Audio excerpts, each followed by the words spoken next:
우리 옆에 계신 분들 한번 인사 나누실까요? 잘 오셨습니다. 사랑하고 축복합니다. 예, 잘 오셨습니다.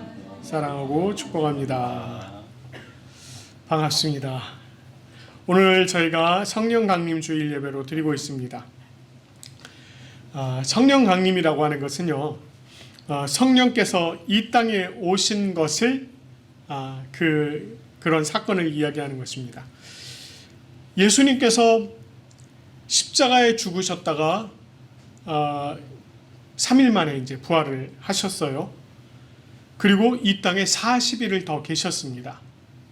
그리고 하늘로 올라가시기 전에 제자들에게 뭐라고 말씀을 하셨느냐면, 예루살렘을 떠나지 말고 내게서 들은 바 아버지께서 약속하신 것을 기다리라. 요한은 물로 세례를 베풀었으나 너는 몇 날이 못되어 성령으로 세례를 받으리라. 이렇게 말씀하셨습니다. 여기서 이 아버지께서 약속하신 것이라고 표현되어 있는데, 이것이 바로 성령입니다. 하나님께서 너희들에게 성령을 주시겠다 약속을 하신 그 성령을 얘기하는 것입니다. 성령이 임하게 되면 성령으로 세례를 받게 될 것이다. 이제 이렇게 말씀을 하신 것이에요. 그리고 실제로 오순절, 그러니까 6월절 그 이튿날이 이제 안식일이었거든요. 그러니까 6월절 그 안식일날, 그 안식일날로부터 50일째 되는 날이 바로 오순절입니다. 순이라는 게 우리말로 열흘을 얘기해요. 열흘. 그래서 오순이라면 50일 이렇게 얘기합니다. 그러니까 요 50일째 되는 요 날에 이제 성령께서 임하신 것입니다.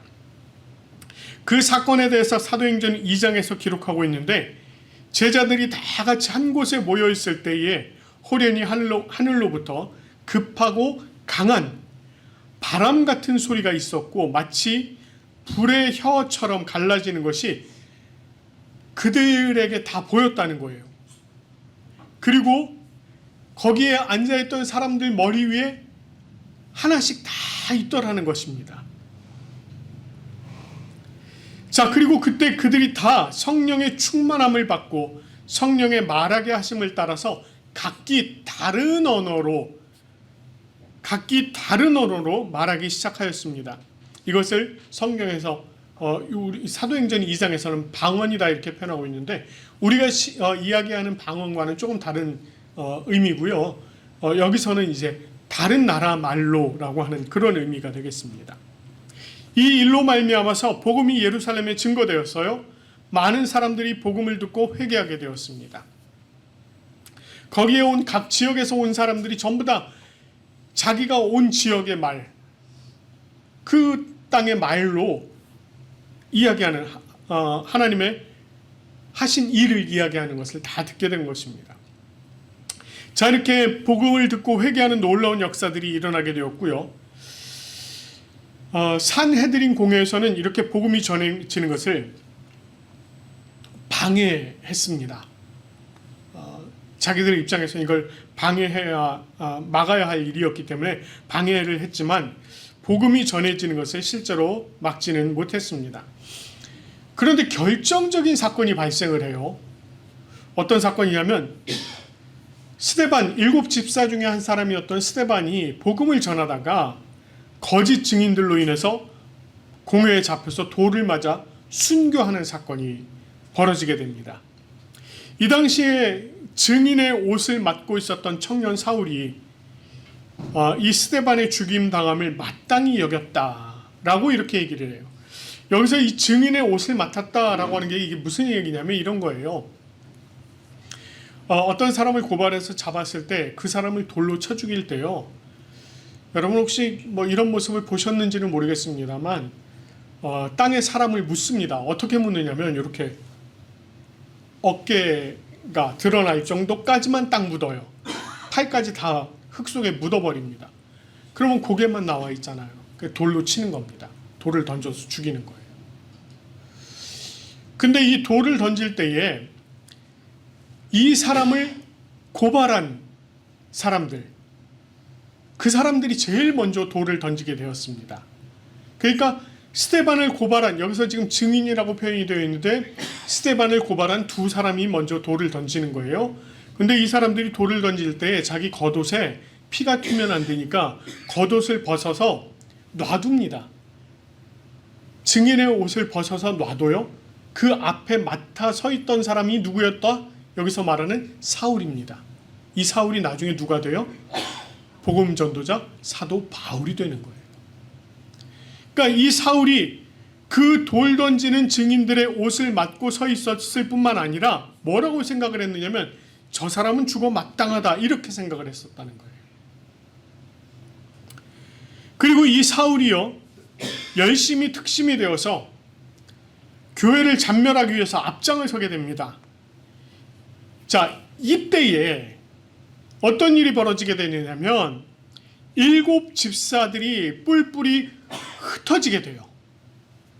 뿔뿔이 흩어집니다. 그러면서 그 집사 중에 한 사람이었던 빌립이라고 하는 이 사람이 사마리아 땅으로 들어가게 되었습니다. 사도행전 8장 5절을 보면 빌립이 사마리아 성에 내려가 그리스도를 백성에게 전파하니라 라고 이야기하고 있는 것입니다. 사실 이 사마리아라고 하는 것은 과거 북이스라엘 지역이었습니다. 솔로몬 이후에 이스라엘이 북이스라엘과 남유다로 나뉘었어요. 북이스라엘은 이후에 아수르 제국에 의해서 이제 멸망을 당하게 되었는데 이 아수르 제국의 정책이 어떤 정책이냐면 자신들이 침략해 들어간 땅, 그 땅의 사람들의 절반을 자기네 나라로 옮겨가고 그 나머지 절반을 자기네 나라 사람으로 채웁니다. 그러니까 아시리아 사람, 아수르 사람으로 채운 거예요. 그리고 그 안에서 결혼해서 그 땅 사람들과 결혼해서 살아가도록 하는 혼혈 정책을 썼습니다. 이렇게 혼혈 정책을 써서 정복한 국가를 이제 흡수하는 방식을 사용했어요. 북이스라엘도 이제 그런 나라 중에 하나였습니다. 아수르가 이후에 이제 멸망이 되었고 바벨론 제국 그리고 뭐 여러 다양한 제국들이 쭉 이제 흥망성쇠를 반복하는 동안에 이 북이스라엘에는 혼혈 자손들이 그 사마리아 지역에 이제 모여서 살게 된 겁니다. 그런데 순수한 혈통을 가진 이스라엘 백성들은 이 사마리아 사람들에 대한 시선이 곱지 않았어요. 이방인들의 피가 섞였잖아요. 그러니까 뭐 취급했느냐면은 심하게는요 개 취급했습니다. 개처럼 여겼어요. 그래서 그들의 땅을 밟는 것은 물론 그들과 말을 섞는 것도 거부할 정도였습니다. 자, 그림을 하나 보여드릴게요. 이지혜 자매님 미안한데 스페이스바 한번 눌러주실래요?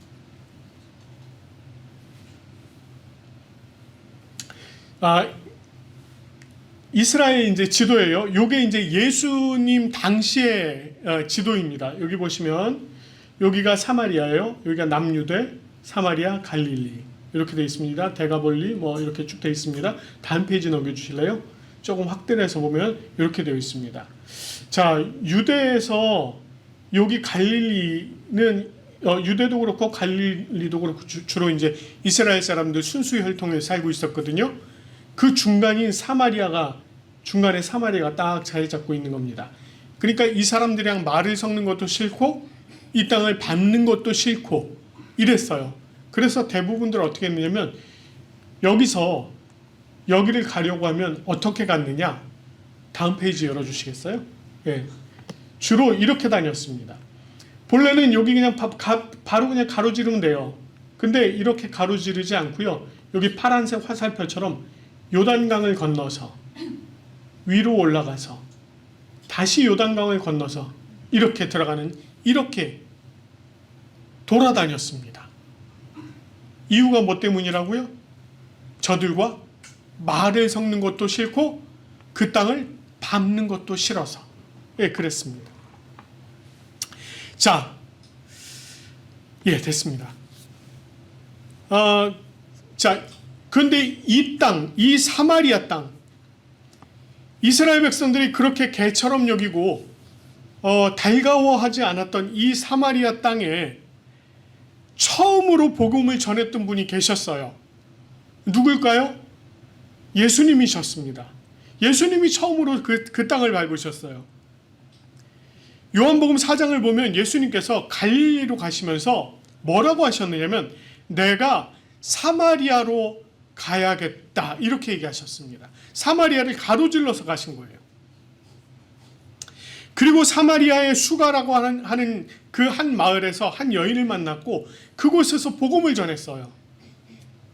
그리고 그 일로 말미암아서 그 마을 사람들이 전부 다 예수님을 믿게 되는 일이 있었습니다. 그리고 나서 다시 이후에 예수님께서 돌아가신 이후에 이 빌립이 사마리아로 다시 들어간 겁니다. 그 땅에서 복음을 전한 거예요. 빌립이 사마리아 어느 지역으로 갔는지는 확실하지는 않습니다. 그리고 그가 복음을 전했을 때 그 내용을 사도행전 8장 6절에서 8절에는 이렇게 얘기해요.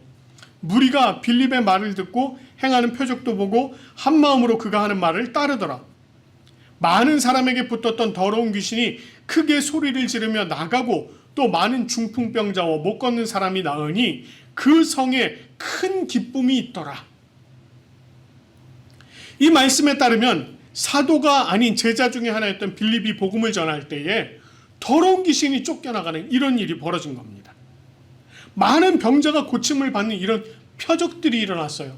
이게 그전에 사도들이나 할 수 있었던 일인데 이 집사가 지금 가서 복음을 전했더니 이런 일이 벌어지더라는 것입니다. 이와 같은 일들이 굉장히 놀랄 만한 일이 아닐 수가 없었던 거예요. 그런데 이렇게 복음이 전해지는 이 사건에 이어서 한 사람의 소개와 그가 행한 일이 말씀에 이어지고 있습니다. 9절에서 11절 말씀을 보면 이렇게 얘기해요. 시몬이라는 사람이 있다는 거예요. 그 사람은 뭐 하는 사람이었다? 마술을 행하는 사람이었다. 여기서 마술을 행한다라고 하니까 오늘날처럼 그냥 뭐 이렇게 비둘기 이렇게 갑자기 짠 나타나고 불 속에서 갑자기 뭐 장미꽃 짠 나타나고 이거 얘기하는 게 아니에요. 이때는요, 이 마술이라고 하는 것은 물론 사람을 기만하는 일이긴 합니다만 이게 사탄의 힘을 빌어서 어떤 놀라운 일들을 행하는 것을 이야기하는 것을 말합니다. 이 마술을 행하는 자가 있었어요. 자기가 뭐라고 얘기하냐면 자칭 큰 자라고 했습니다. 또 말씀에 의하면 낮은 사람부터 높은 사람까지 많은 사람들이 그를 따랐다는 거예요. 사람들은 그를 향하여서 큰 능력을 행하는 사람이다. 이렇게 큰 사람이다. 이렇게 얘기했습니다. 또 하나님의 능력을 행하는 사람이다. 이렇게 불렀습니다. 여러분, 기적, 이적과 같은 일이 일어나니까 초자연적인 어떤 일들이 일어나니까 사람들이 다 뭐라고 생각을 한 거냐면 이 사람은 하나님께서 능력을 주신 사람이다. 이렇게 생각했다는 거예요. 근데 원래는 그렇지 않았습니다. 그의 마술은요, 오랫동안 지속되었고 많은 사람들이 그를 따랐습니다. 그가 어떤 능력을 행했는지는 구체적으로 내용은 없어요. 그러나 그 역시 미루어 보건대 그 역시 귀신을 쫓는 의식을 행했을 것이고 병 고치기 위한 의식을 행했을 것입니다. 우리나라 왜 그렇잖아요. 무당이 귀신 쫓는다고 굿하기도 하고 병 낫게 한다고 굿하기도 하고 그런 거랑 똑같은 거예요.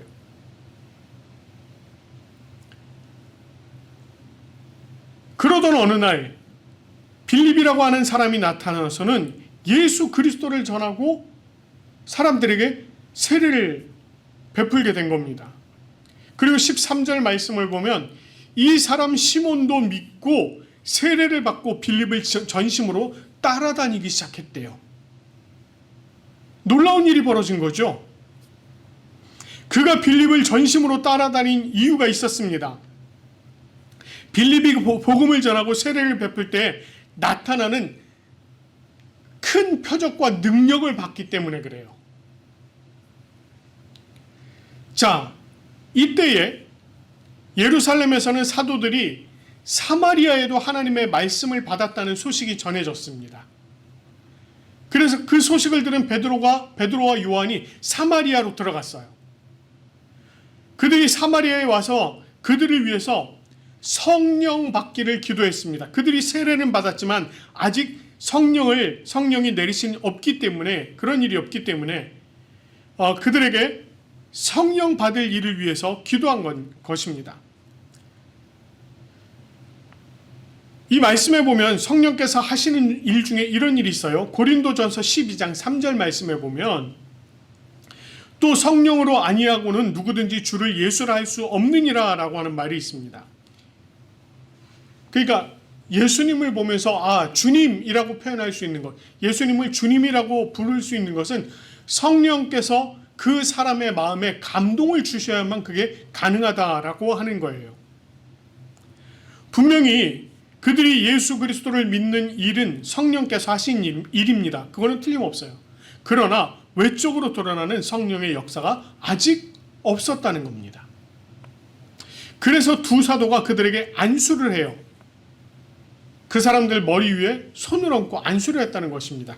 그랬더니 어떤 일이 벌어졌느냐? 그들이 성령을 받게 되었던 것입니다. 베드로와 요한의 안수를 통해서 성령이 임하였고 그것이 외적으로 드러나게 된 것입니다.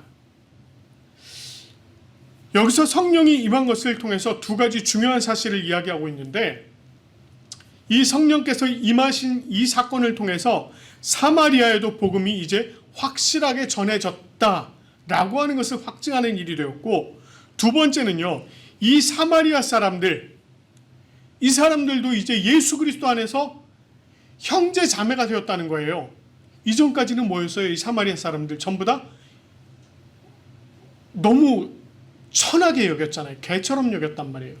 그런데 지금은 그게 아니라 성령께서 임하시는 이 사건으로 말미암아 이들이 복음을 받아들인 자들로 인정이 되어지고 이들 역시도 예수 그리스도 안에 한 형제 자매가 되었다라고 하는 것을 확정하게 된 것입니다.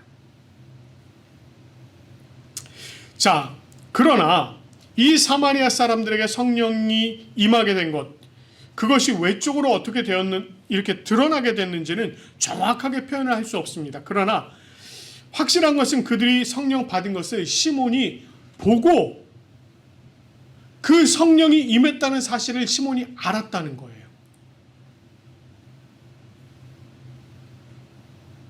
그런데 여기서 이제 시몬이 오해하는 일이 생겨나게 되는 것입니다. 18절 19절 말씀을 보면 시몬이 사도들의 안수로 성령 받는 것을 보고 돈을 들여 이르되 이 권능을 내게도 주어 누구든지 내가 안수하는 사람은 성령을 받게 하여 주소서라고 이야기를 한 거예요. 부탁을 한 겁니다. 제가 돈 드릴 테니까 이런 능력도 나에게 일어날 수 있게 해주세요라고 했다는 겁니다. 그가 오해한 것은 성령이 임하는 것이 사도들의 능력이라고 생각했던 겁니다. 이 사도들이 능력이 있으니까 손을 얹으면 막 성령이 임하고 이걸 생각을 한 거예요. 자, 그런데 성령께서 임하시는 것은 사도들의 능력이 아니었죠. 오히려 성령께서 사도들을 도구로 쓰신 거죠. 성령께서 베드로와 요한으로 하여금 그들에게 안수하도록 인도하셨고 그들에게 안수할 때 성령께서 임하셔서 그들이 성령 받도록 하신 거예요. 그런데 이 시몬, 마술사 시몬은요, 그걸 잘못 생각하고 있었던 겁니다. 오해한 거예요. 그래서 그 능력을 돈 주고 살 수 있는 것으로 여긴 것입니다. 시몬의 입장에서는요, 지금까지 자기가 마술을 행해왔잖아요. 그것 가지고도 사람들은 이미 자기를 굉장히 높였거든요. 자기를 큰 사람이라고 그렇게 얘기를 했거든요. 그런데 거기에 이제 자기가 안수를 해서 성령이 임하는 사건까지 벌어지면 자기의 가치가 더 올라갈 거라고 그렇게 생각을 한 겁니다. 더 많은 사람들이 자기를 따르게 될 것이고, 그것은 곧 무엇과 직결되느냐? 자신의 수입과 직결될 것이라고 그렇게 생각을 한 거예요. 이것은 그가 빌립에게 세례를 받고 전심으로 따랐던 이유가 확실해지는 대목입니다. 왜 따랐는지를 보여주는 거예요. 결국 이 일에 대해서 베드로의 책망이 이어집니다. 20절에서 23절까지 말씀 보니까 베드로가 뭐라고 그래요? 내가 하나님의 선물을 돈 주고 살 줄로 생각하였으니 내 은과 함께 내가 망할지어다. 저주를 퍼붓는 거죠. 하나님 앞에서 내 마음이 바르지 못하니 이 도에는 내가 관계도 없고 분깃된 것도 없다. 그러므로 너의 악함을 회개하고 주께 기도하라. 혹 마음에 품은 것을 사하여 주시리라. 내가 보니 너는 악독이 가득하여 불의에 매인 바 되었도다. 그 마음의 기본 바탕이 어땠다고요? 하나님을 향한 온전한 동기가 아니라 자기를 위한 악한 동기를 가지고 그랬다는 거예요.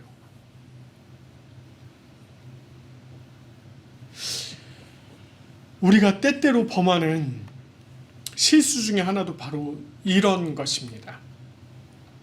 이런 시몬과 같은 오해를 우리가 할 때가 있어요. 성령의 일하심이 사람의 능력에 있는 것일까요? 아니요. 그렇지 않습니다.